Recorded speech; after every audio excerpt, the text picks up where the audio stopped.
Bonjour, bienvenue, je m'apprête à faire le signe des cancers pour janvier 2020. Donc là j'ai mis le Tao et ce qui ressort directement pour moi c'est qu'il y en a qui vont réussir à vraiment se sortir de situations très compliquées au niveau familial ou relationnel en tout cas avec des gens proches de toi. Tu vas réussir à t'en sortir mais tu vas éprouver peut-être sans doute beaucoup de culpabilité au début même si tu sais que tu as fait le bon choix et que c'est ce qui est le plus juste pour toi et tu vas devoir avancer mais en faisant vraiment profil bas et en donnant très peu d'informations. Il ne faudra pas laisser filtrer. Il faudra vraiment se mettre en retrait et faire profil bas. Je crois qu'il n'y a pas, je pourrais pas le dire mieux. On passe à la suite, on reste fidèle à soi-même, honnête aux gens qui nous ont prouvé qu'ils étaient eux-mêmes loyaux et honnêtes envers nous, loyaux et honnêtes envers nous, et les autres on ignore et on trace sa petite route. Et les gens qui nous ont beaucoup blessés, qui nous ont beaucoup fait du mal, on les laisse aussi derrière et on avance. Il y a une idée vraiment d'avancer doucement, presque silencieusement, de sortir d'un peut-être de combats juridiques pour des gardes d'enfants, des trucs comme ça, avec beaucoup de difficultés. Mais au final, même si peut-être ta fierté en a pris un coup, voilà, t'as fait le bon choix, quoi. Ouais, roi de coupe. On nous parle d'émotionnel, donc ça peut être à ce niveau-là. On a aussi le valet, donc ouais, on est prêt à donner, mais on va donner différemment déjà, pas tout d'un coup. On va apprendre à, peut-être, c'est moche à dire, mais se méfier un petit peu plus et prendre un peu plus le temps d'apprendre à découvrir les gens avant de tout offrir aux autres. Enfin, on a la mort là, donc ouais, on est vraiment sur un profond changement. Et c'est très émotionnel tout ça. Hein. Tout est lié aux émotions, donc j'ai l'impression que ce qui va être au premier plan pour le mois de janvier pour vous, c'est plutôt l'aspect relationnel et émotionnel hein, que l'aspect purement travail. On va avoir une dernière carte pour avoir un complément.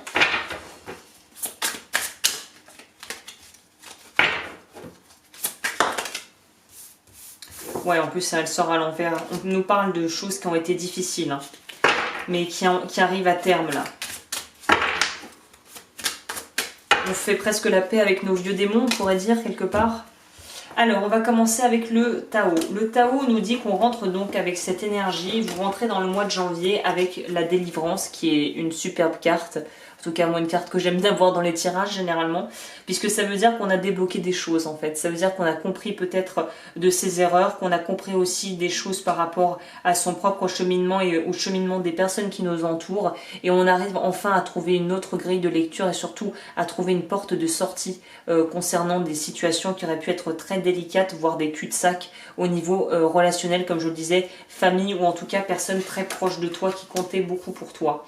Avec le Tao, j'ai déjà tout dit presque en brassant les cartes, mais je répète au cas où voilà, c'était peut-être pas assez clair. Là, on nous dit vraiment qu'il va falloir adopter un profil bas, qu'on va peut-être pas être en vainqueur, même si on aura peut-être gagné entre guillemets la partie. On n'aura pas vraiment, ça nous laissera peut-être un goût un peu amer dans la bouche, et c'est pas forcément quelque chose qui va être vécu comme une libération et comme quelque chose pour laquelle on puisse se réjouir, mais qui pourtant dans le fond est un très grand pas vers une libération émotionnelle et vers vraiment un renouveau total au niveau de ta vie relationnelle et peut-être même sentimentale. Donc même si t'as pas l'impression que c'est une grande victoire et que t'as pas l'impression de mériter ce qui t'arrive, au contraire que le sort s'acharne contre toi, là on te dit au contraire accepte ce qui t'arrive, accepte aussi peut-être les coups de mou, les moments de blues, les moments de remise en question, puisque ça fait partie aussi de ton apprentissage et ça fait partie de ce qui est en train de te remodeler ta vie et ta façon d'appréhender les relations et aussi les problèmes qui pourraient en découler en fait. Hein.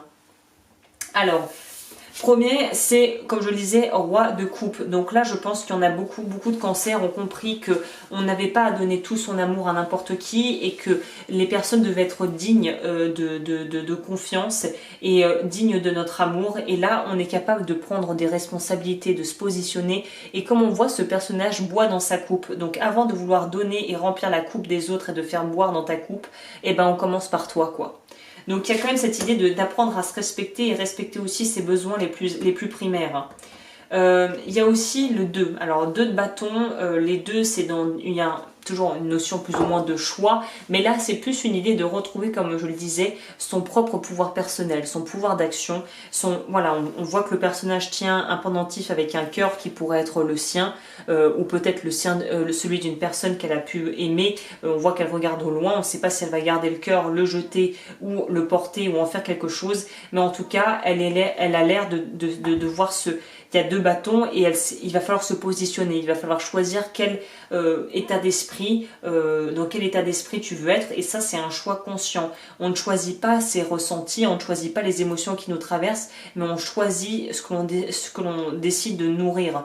Donc voilà, même si tu ne peux pas maîtriser ce qui te passe en toi, ton esprit peut quand même faire la part des choses entre ce qui est bénéfique pour toi et ce qui ne l'est pas. Et là, ça va être vraiment central dans ce mois de janvier pour les cancers.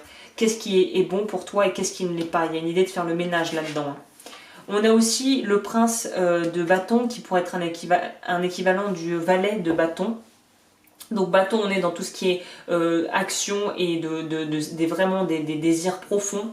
Donc là, on est dans cette idée de retrouver sa liberté, mais d'avoir l'impression d'être encore un peu sur le grill. C'est-à-dire qu'on s'en est sorti, mais on n'est encore pas convaincu qu'on en est vraiment sorti. Du coup, on ne s'autorise pas trop à rêver ou à pouvoir envisager d'autres choses, à voir les choses sous un autre angle.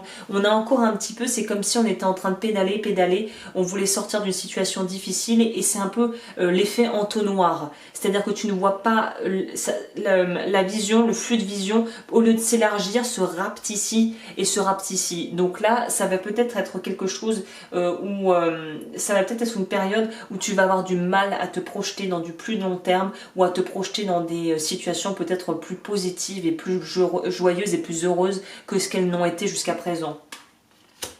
Mais ce qui est bien, c'est que le derrière du paquet, c'est la reine de bâton. Donc évidemment, le valet est avant la reine. Donc là, il y a quand même une idée de gagner un jalon, de prendre en maturité et de pouvoir avoir vraiment la détermination de pouvoir aller vers ses désirs en fait. Donc elle y va et en plus le dernier du paquet, comme si ça suffisait pas, j'ai quand même l'as de bâton et le chariot, ok, on n'avait pas compris. Donc voilà, même si tu as eu des sacrés peut-être des confitures sur le plan relationnel, de toute façon la vie va te pousser, il y a une partie à l'intérieur de toi qui a encore le feu sacré, qui l'a jamais perdu et qui est prêt à aller vers autre chose et qui va se donner les moyens d'y arriver, même si ça prend du temps, à ton rythme et en toute sécurité pour toi, mais il y a quand même une idée de vouloir y aller, hein. De vouloir se relancer dans le jeu de la vie, dans le jeu des relations, peut-être des relations amoureuses, et de plus, ah oui, je suis allée un peu vite en besogne. On voit qu'après avoir été capable déjà de se responsabiliser, d'être autonome déjà vis-à-vis de soi-même sur le plan émotionnel, de retrouver un certain libre arbitre, d'être dans une forme de déjà complétude vis-à-vis de soi-même, ensuite on sera plus apte à donner à d'autres personnes qui le mériteront et qui seront vraiment là dans notre vie parce qu'on les aura choisis et non pas parce qu'on nous les aura imposés, ces gens. Il y a une idée aussi d'enfant intérieur, nourrir aussi son enfant intérieur, très important. Nourrir la partie enfant en soi qui ne grandira jamais. Très très important pour vous ce mois-ci aussi, pour cette espèce de guérison qui est en train de s'opérer sur le plan émotionnel. Le 5 de coupe, on est toujours dans nos coupes.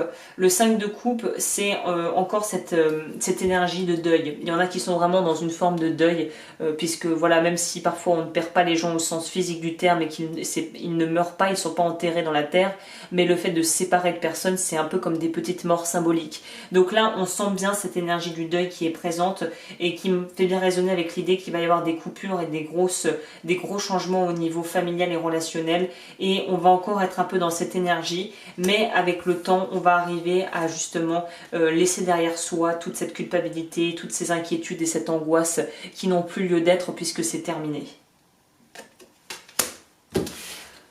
Ok, qu'est-ce que l'oracle de Dahlia a à nous dire pour les cancers pour janvier 2020? C'est un très bon message, on voit que ça peut être très délicat, hein, très compliqué, surtout que les cancers sont quand même en règle générale assez famille, hein. Donc intuitif, assez famille et parfois même assez vulnérable, même s'ils ne le montrent pas, et là on sent qu'il y a des choses qui ont pu t'affecter, mais qui vont que faire la te rendre plus fort, c'est tout, hein. Et tu vas faire de la place pour d'autres genres de relations, donc ça aussi c'est une très bonne chose. Protection, restez calme. Donc voilà, on sent que vous allez être très méfiant en ce qui concerne les relations. parce que vous en avez peut-être vu des vertes et des pas mûres quoi, hein, ces derniers mois, hein. Ou peut-être même ces dernières années, hein. Donc la toupie, pour moi c'est un peu comme la roue de la fortune, pour moi c'est faites vos jeux, rien ne va plus, ça retourne. On remet du mouvement dans sa vie. Qu'est-ce qu'on nous dit Voilà, sur le plan affectif, c'est échec sur échec, on désespère, mais un jour qui est proche, nous rencontrerons le bon numéro comme à la loterie. Bah tiens, je parlais de loterie. Sur le plan spirituel, on a l'impression de tourner en rond car on ne trouve pas la voie qui nous convient. Dans le cas présent, la voie indiquée est peut-être la radiesthésie ou l'astrologie, pour ceux à qui ça parle. Le message, si la chance ne vous sourit pas actuellement, il ne faut pas se décourager car la roue tourne et la chance peut nous sourire à nouveau, à chacun son tour. Donc voilà, si on a vécu des choses pas terribles et qu'on est là, mon Dieu, la vie est contre moi, je fais qu'avoir problème sur problème, il m'arrive que des problèmes. Bah voilà, sache que ça va être appelé à bouger et que de toute façon, tant que tu changeras pas d'état d'esprit et que tu resteras dans un état d'esprit victimaire où tu te dis le monde est contre moi, forcément tu vas attirer à toi des choses qui vont te prouver que tu as raison. Donc il y a un vrai travail mental à faire sur soi, de vraiment pouvoir recadrer son mental et de pouvoir vraiment commencer à attirer ce que l'on veut vraiment, hein. Focalise-toi sur ce que tu veux, sur ce que tu voudrais, sur tes véritables désirs, sur ce qui vraiment ce qui te fait vibrer et surtout pas sur ce que tu veux pas, hein. Le paratonnerre. Je pense que c'est une bonne période pour vu les cartes. Je sais pas si tu connais ou si tu... voilà, il y a beaucoup de vidéos, il y a de tout, il y a à boire et à manger sur YouTube, il faut faire attention. Mais voilà, fais-toi confiance, suis ton intuition, écoute les trucs de chakras pour réaligner les chakras, les musiques hertziennes à 430 Hz pour vraiment calmer l'esprit. Même pour ceux qui ont envie d'aller plus loin, il y a des gens qui font des espèces de méditations qu'on peut écouter même en dormant, qui reprogramment le subconscient. Moi, je te dirais que vu le tirage que tu as, cherche de ce côté-là si ça t'intéresse. Reprogrammation du subconscient, ces choses-là, hein. Le paratonnerre, le paratonnerre, il nous dit que, encore une fois, suite à des échecs, on se referme sur soi-même de peur de souffrir à nouveau d'une déception. Le cœur est fragile et on met des barrières. Ça peut aussi vouloir dire qu'on se protège des influences négatives en appelant des protections divines et des prières. Donc selon tes croyances, il faut rester positif malgré les événements et ne pas trop se refermer sur soi. Donc on sent qu'il y en a qui ont vraiment vécu des déconfitures amoureuses là, c'est clair. Des déconfitures, des trahisons au niveau de la famille aussi, c'est possible. Donc là on sent que vous êtes sur le qui-vive et sur vos gardes. Et là c'est pas du tout le moment de se relancer dans une autre histoire d'amour si tu sors de quelque chose de très compliqué. Mais c'est le moment de travailler sur toi et de passer ce temps pour réapprendre à t'aimer quelque part. Et aussi pour pouvoir vraiment changer tes croyances, hein. Bon bah voilà, courage pour les cancers parce que ça va être un mois à mon avis où vous n'allez pas chômer, il va y avoir beaucoup de choses à faire, il y a beaucoup de travail et de discipline mentale à avoir, mais il y a de très belles choses je pense qui vont découler de ça par la suite. Voilà, bah écoute, je te dis à bientôt pour de nouvelles vidéos. Si tu souhaites me contacter, tout est juste en dessous dans la barre de description, la barre d'infos, et on se retrouve bientôt pour de nouveaux tirages.